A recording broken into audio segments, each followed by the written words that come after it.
Once again, good morning students. This is my third video clip prepared for CMA and CA intern and final students.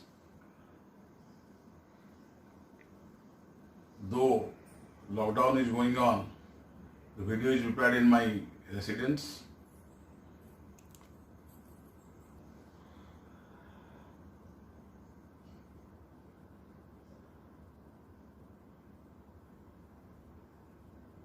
Now I'm going to discuss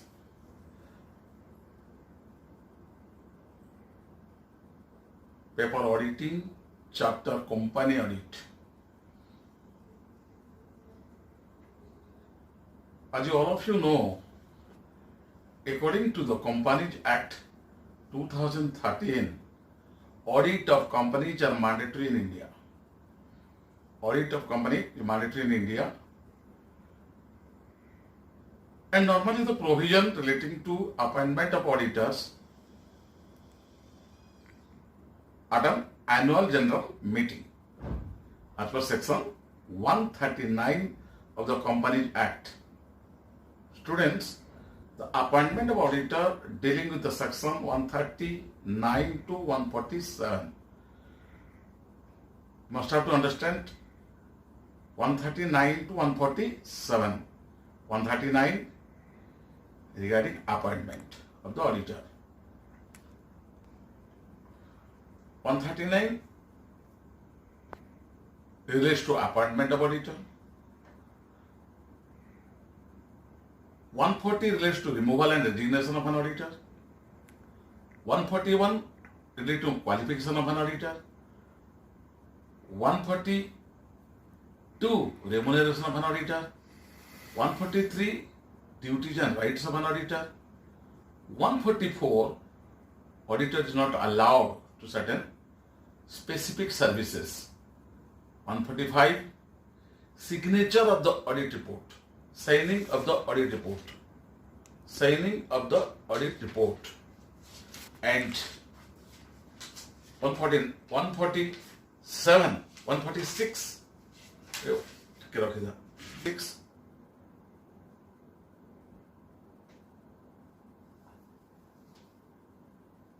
regarding auditor to appoint general meeting, and 147 the punishments against the auditor towards contravention violation. First of all, we will discuss this chapter, appointment of auditor, purely specifically examination point of view, because students, in the ensuing examination June 2020, time is very short, so I prepared the video clip purely exam oriented. The topic company audit is purely applicable to CMA students in inter level, CMA student in inter level, that is in auditing paper, CMA student in final level, that is on corporate law and compliance paper, and also chartered accountant examination intern final. The provision applicable to all companies means appointment of auditor applicable to all companies, section 139, except government companies or any other companies owned or controlled directly or indirectly by the central government or the state government or by the central and state, both.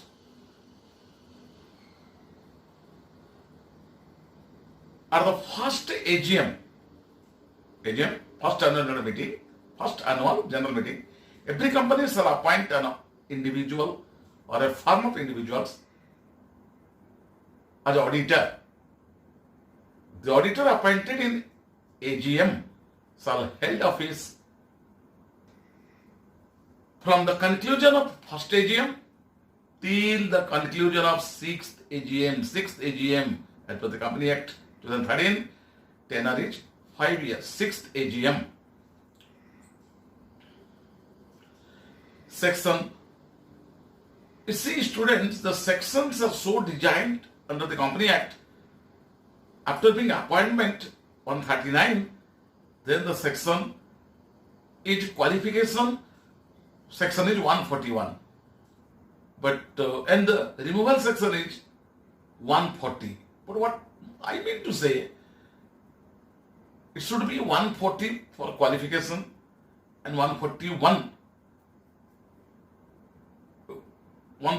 for removal and resignation in an ascending order. But though it has been there in the Company Act, we must have to go through accordingly. Then the qualification of an auditor. One must understand first qualification, then disqualification and removal. Qualification, disqualification, then removal in a sequential order.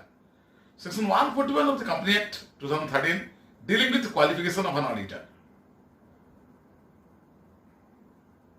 If you see where an individual is appointed only if he is a chartered accountant holding valid certificate of practice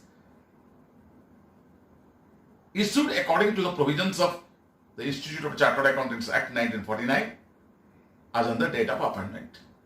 That is, remember, as on the date of appointment. Normally, and on some specific cases, special cases, cost accountant can also appointed as auditor. In relation to manufacturing and other similar companies for conducting cost audit. Where a firm of auditor appointed in their firm name, in such case, all the partners of the firm should be qualified chartered accountants. But where a firm including a LLP, limited liability of partners, including is appointed as an auditor, in such case, only the partners, those are chartered accountants, shall be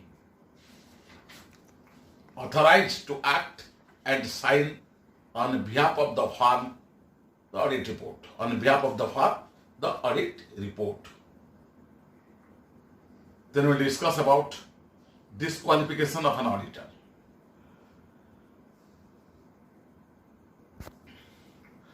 Practically, the following persons shall not be eligible for appointment as an auditor of a company. The following persons are not be eligible.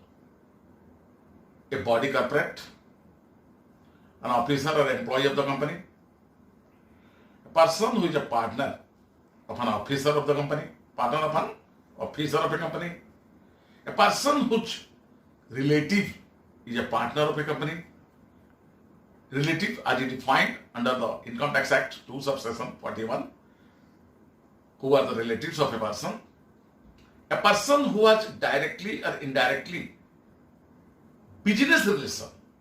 If a person has directly or indirectly business relation with the company, is also disqualified. A person whose relative is a director of the company is also disqualified. A person who is in full-time employment. Full-time employment person are not qualified to act as auditor of a company.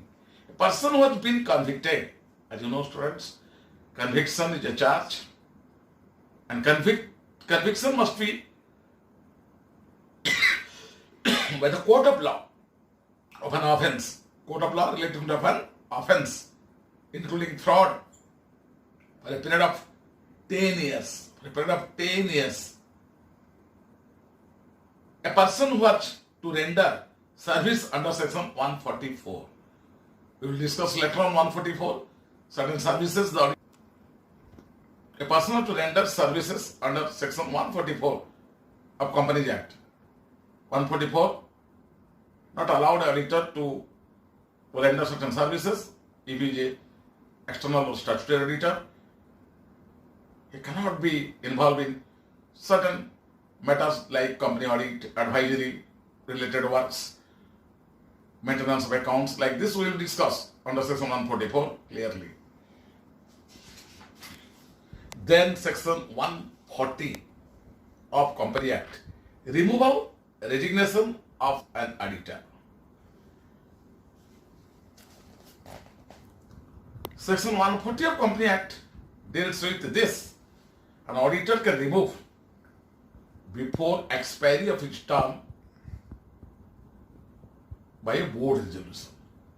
Remember friends, board has the power, by board resolution, auditor can resign or remove. Auditor can remove. In a special resolution with previous approval of the central government, the auditor can remove. So, very important, the resolution required is special one. Previous approval of the central government is also required to remove an auditor who is appointed by law. The application shall be made to the central government within 30 days of passing the board resolution. Yes, it is a duty to intimate the central government after the board resolution has been passed within 30 days. The company shall hold the general meeting within 60 days of the receipt of approval of the central government for passing the special resolution. Yes, remember the dates, the date, very important, the date. Company shall hold the general meeting. It is bound by the company to hold the general meeting within 60 days of the receipt of approval of the central government. Once the central government is given approval, within 60 days, the company is to have a general meeting. Before the auditor is to be removed, opportunity of being heard must be given to the auditor. Students, though the auditor was lawfully appointed, the removal is also lawfully. And law speaks the auditor going to be removed has to explain and has to understand the reasons and grounds of removal. So opportunity must be given for being heard or for any so-called to have the opinion of the auditor going to be removed. Then we'll talk about resignation. Resignation is suo motu by the auditor. The auditor decides to resign, is required to file a statement in a prescribed form. File a statement in a prescribed form, and that form under the law is ADT-3. ADT-3 with reasons and facts, grounds regarding resignation. So why he is going to resign? What are the factors responsible? The auditor must have to intimate. The statement is to be filed with the company. First of all, the statement filed the company, registrar and CAG in case of government companies. What student CAG? Comptroller and Auditor General of India for information. The statement is to be filed within 30 days from the date of resignation. Yes, again the date is very important. Within 30 days, filed with the registrar. The statement filed within 30 days from the date of resignation to the above authorities. If the statement is not filed, there is a penalty of 50,000 rupees or remuneration of the auditor, whichever is less. The penalty sum you must have to remember, 50,000 rupees or remuneration of the auditor, whichever is less is the penalty if he is not intimating within due course of time.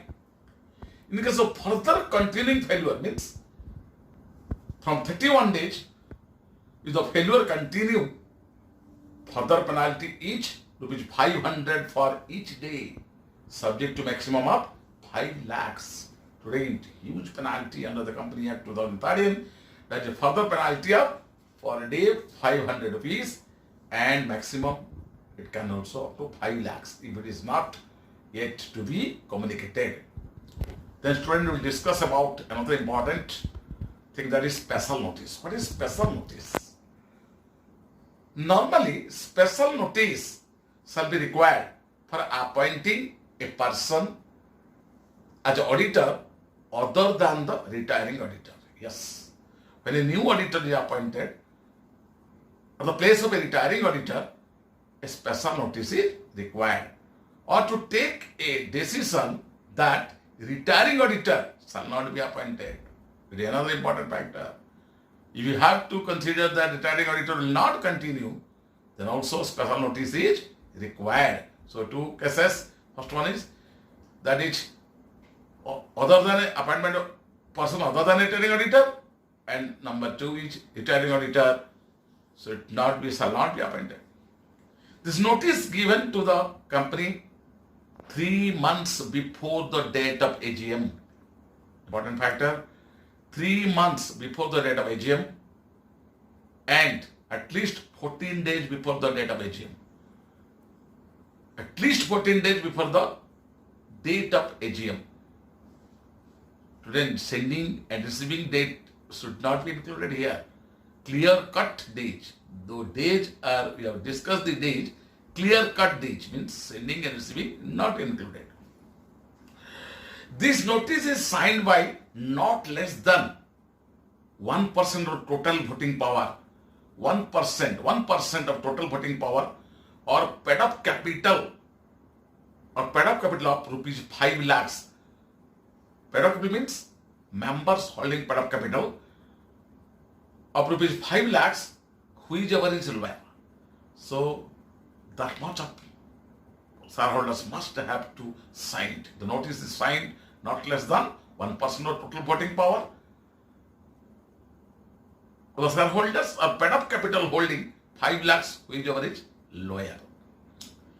A copy of the notice shall be sent to the retiring auditor. Yes. Again, an obligation is that a copy of the resolution, a copy of the notice shall be sent to the retiring auditor. The auditor have a right to make representation. Yes, the auditor has the right, as per the Company Act, to make the representation against the notice. So the notice served, the auditor has to bring her, and once he is communicated, he can also make a representation. He can also make a representation, which is to be circulated to the members. Yes. The representation received from the auditor to be circulated to the members. Then we'll have to see vacation of office by the auditor. Vacation of office by the auditor. If after appointment of an auditor, it is proved with any of the disqualifications, he shall vacate his office, and such vacation shall be deemed to be treated as a casual vacancy in the office of the auditor. Casual vacancy in the office of the auditor.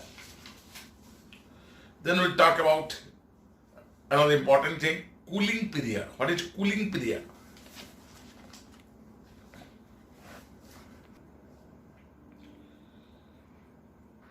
In case the individual is appointed as an auditor of a company, the cooling period is 1 term of 5 consecutive years. 1 term of 5 consecutive years.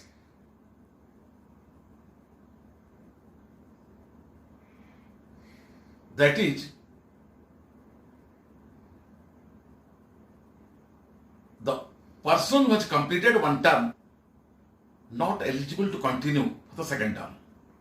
There must be a gap of 5 years during which he shall not be eligible for reappointment as auditor of the same company. But in case of a firm of auditor, in case of audit firm, the firm of auditor if audit firm, they shall appoint or reappointed as auditor for 2 terms of 5 years, 5 consecutive years, and thereafter cooling period of 1 term. Thereafter cooling period 1 term, 5 years. Restriction on other audit firm having common partners, where one or more partners are common partner in different audit firms, whose tenure has expired, shall not be appointed as the auditor of the same company for a period of 5 years. It is also a restriction in person common partner. Then we'll talk about remuneration of an auditor. Section 142.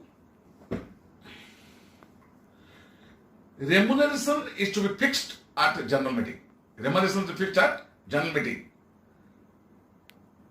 And the total remuneration in case of the first auditor shall be fixed by the board of directors because he is appointed by the board.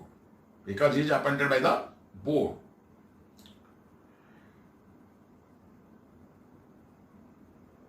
The remuneration includes, in addition to the audit fees, expenses and other facilities. Other facilities given to the auditor, but it does not include any sum payable for any other service rendered by the auditor.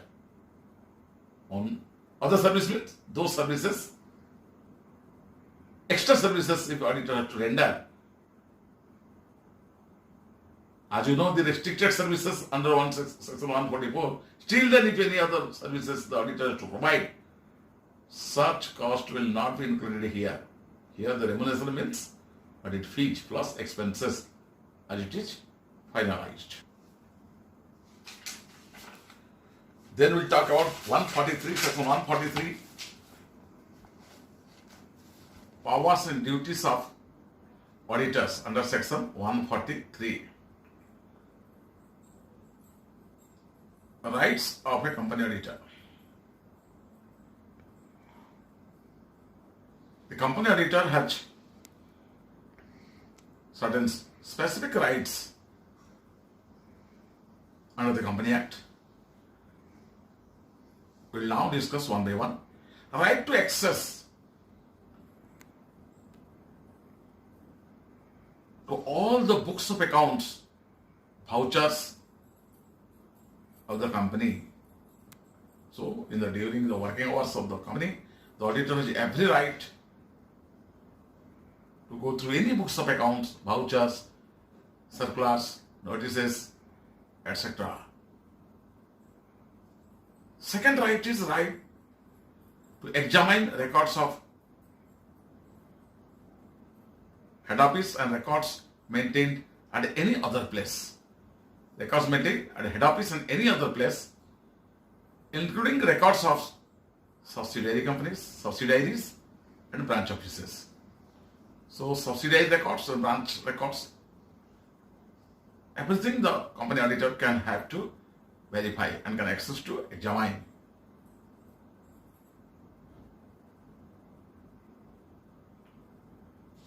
Right to require any information and explanation. Third important right is any information, explanation the auditor need during the course of conducting the audit. It's the right to receive the response from the clients, because as you know, not providing information or false information becomes one of the fault of the employer or officer as per the law. And the officer may also call officer in default in some specific cases. So they must have to provide, and auditor has the right to collect. And the fourth right is right to receive notice of AGM. So auditor has every right to receive the notice of AGM, and the AGM, he can attend the AGM and participate in the floor discussion with the members relating to accounts and finance. Accounts and financial statements prepared by him and any information relating to such. Then we will talk about the duties. Duties of company auditor. Certain specific duties we will talk, very important from the examination point of view, regarding inquiries in the following cases. Inquiries. This is duty of inquiry in the following cases.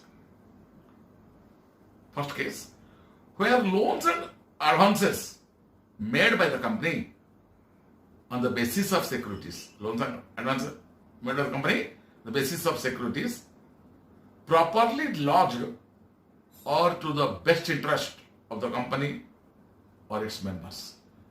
So students, inquiry has been made by the auditor regarding loans and advances, whether they are secured loans or not, whether company interest and members' interest are being protected or not. Therefore, one of the important inquiry is about the loans and advances.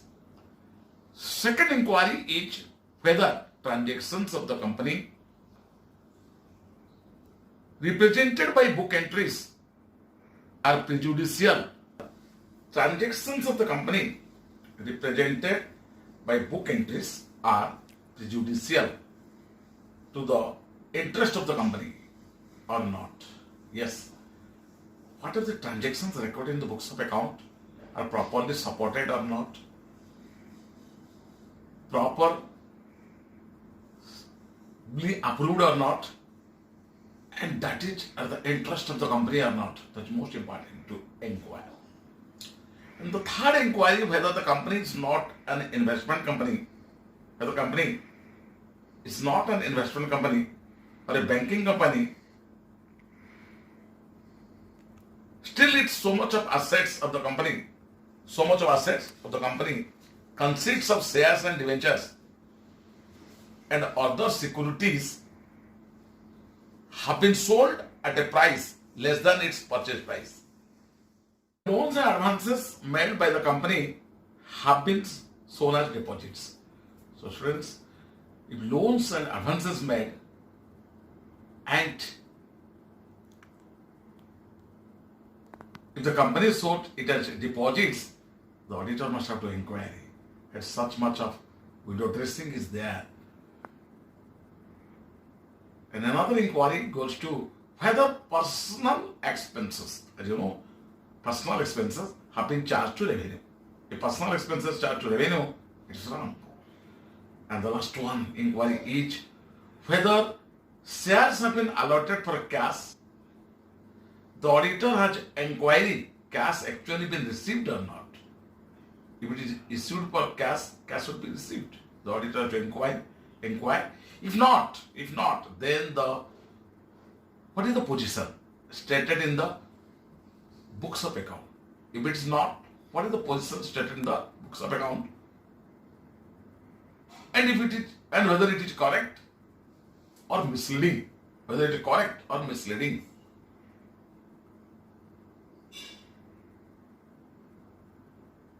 And another important duty, it is about inquiry, and another important duties of auditor, that is duty to make report to the members of the company. So once the audit is over, the duty of the auditor to make a report. The report of the auditor shall clearly state whether he has obtained all the information and explanation to the best of his knowledge and belief required for the purpose of the audit. Yes. So auditor, while communicating in his report to the management and shareholders, must have to specify whether he has obtained all the supports, informations, explanations, those are required for conducting the audit in a flexible manner.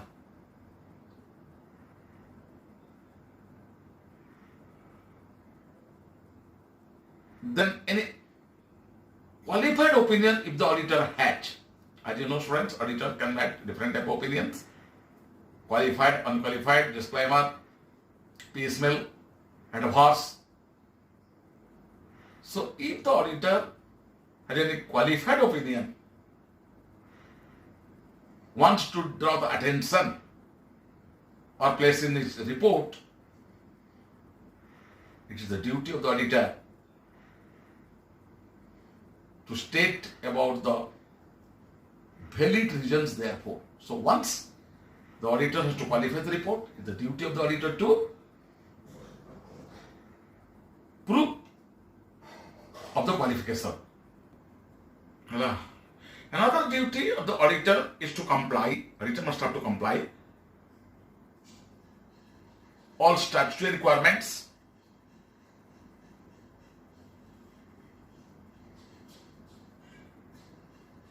and special provisions, if any, applicable while issuing his audit report. So, compliance to statutory requirements, different audit standards, accounting standards, whatever required in a particular audit situation, the duty of the auditor to comply.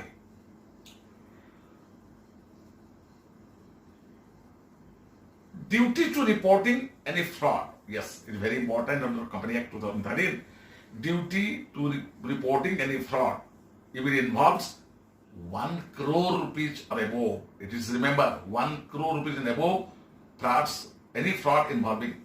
Fraud means, intentionally cheating and concealing of the fact knowingly. Then such, if it is coming to notice of the auditor, amounting to rupees 1 crore and more, that is to be reported. Then we will talk about section 144. Auditor is not allowed to render certain services. So what services the auditor is not to deliver, not to render to the client? Such services are, we can call prohibited services. Number 1, accounting and bookkeeping services.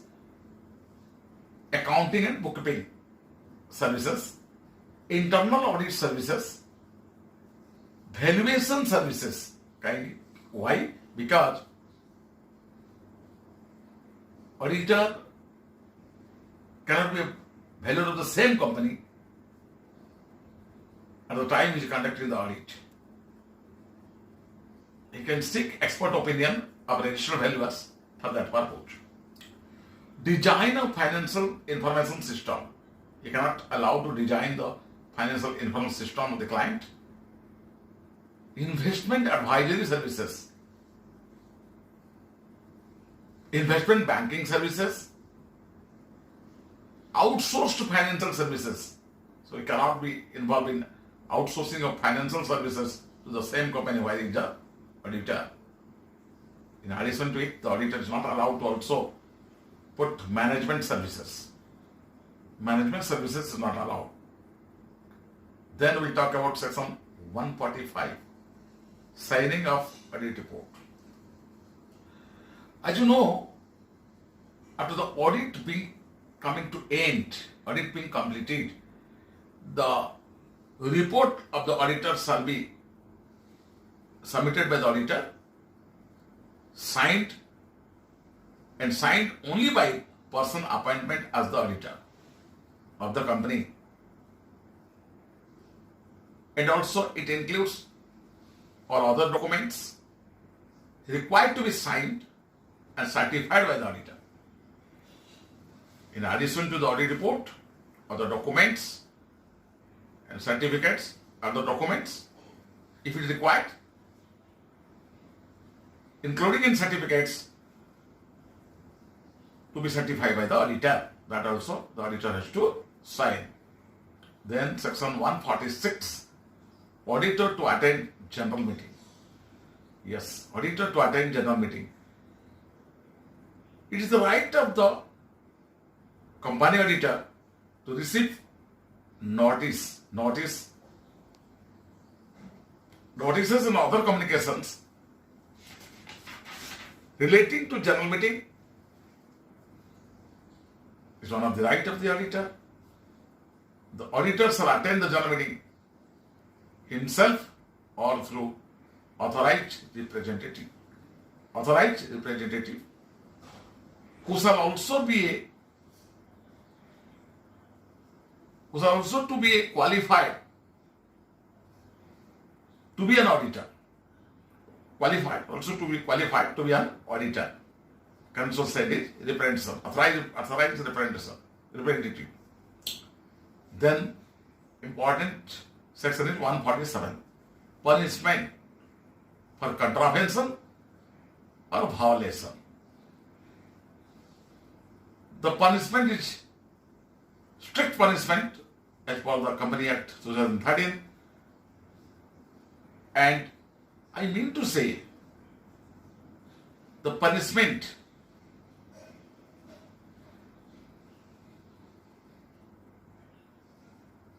for the auditor is to be discussed as under contravention to provisions relating to section 139. We have to discuss punishment according to section. If any contravention relating to section 139 to 146, section 139 to 146, the punishment for the company is, one is for company, one is for officers. Company each rupees, minimum fine 25,000 and maximum up to 5 lakhs. Remember again, 25,000 to 5 lakhs. Extension is up to 5 lakhs.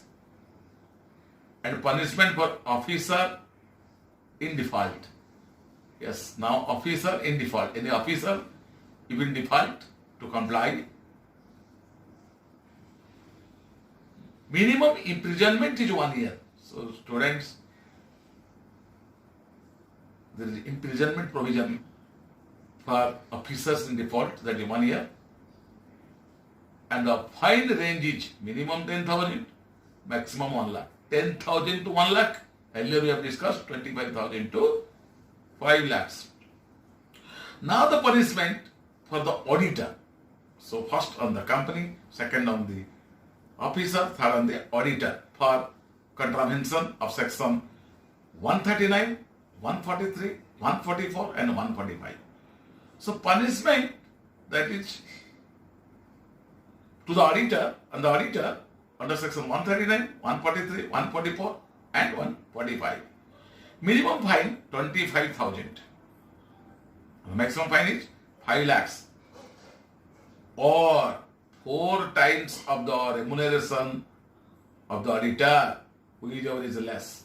4 times of the remuneration of the auditor or 5 lakhs, whichever is less. If contravention is committed willfully, today this is a very strict punishment.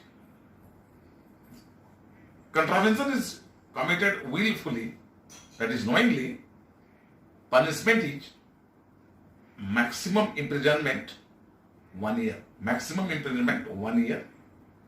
Minimum fine 50,000 and maximum fine 25 lakhs. Or 8 times of the remuneration of the auditor, 8 times of the remuneration of the auditor, whichever is less. So, fraudulent act willfully, contravention is severely penalized. That is imprisonment and highest penalty 25 lakhs or 8 times of the remuneration of the auditor, whichever is less. In case of conviction of auditor for contravention of section 139, 143, 144 and 145, conviction, the auditor is liable to refund the company all remuneration received by him. So here the proceeding is refundable, to refund all the remuneration received by the auditor from the company. And the auditor is also liable to pay damages if due to known fault of the auditor, any interested party suffers or is liable to pay damages to the company, statutory bodies, creditors, to whom loss arises out of misleading statement made by the auditor in his audit report. So, because of the false representation, misleading information given by the auditor, the stakeholders, the interested parties suffer. The auditor is bound to pay compensation is also. So, very strict Company Act 2013 regarding this issue. Here, the audit part of the statutory part of the company comes to an end. Students, this is all about your company audit from appointment to punishment. Section 139, 147, purely prepared by taking into consideration how to appear and write in the examination. So please go through the video clip thoroughly, and if you like, subscribe it for the benefit of others. Thank you for go through the video. Hope during the lockdown period you'll be safe at your home, maintain social distance, and concentrate on your study.